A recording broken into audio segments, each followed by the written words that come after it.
So hey guys, welcome back to my channel. So आज आपण आलो आहोत ठाणे जिल्ह्यामधील भेंडू तालुक्यातील भगवान महादेव मंदिर म्हणजे दिंडीगडावर दर्शनाला।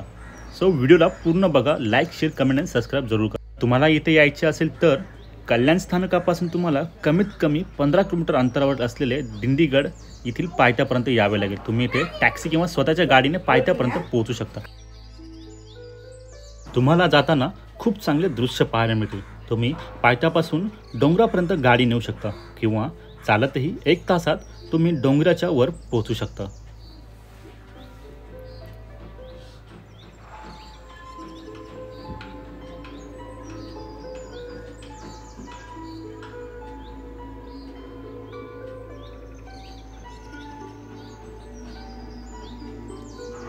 तुम्ही इथे तुमच्या स्वतःच्या गाड्या पार्क करू शकता आणि इथून पुढे तुम्हाला चालतच जावे लागते।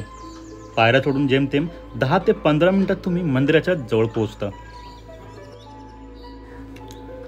वर जाताना तुम्हाला जे दृश्य पाहायला मिळतील ते पाहून तुम्ही रोमांचित व्हाल।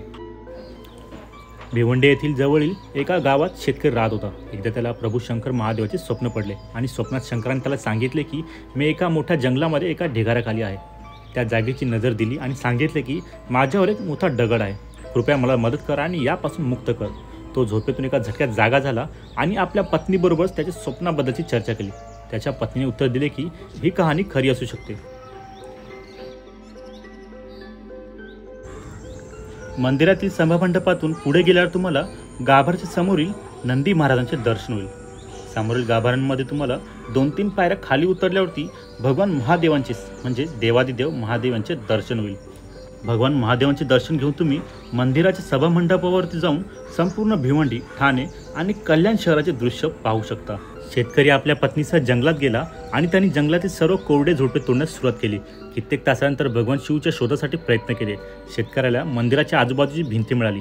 तो खूप खुश झाला आणि भगवान शिवच्या नावाने ओरडू लागला, ओम नमः शिवाय।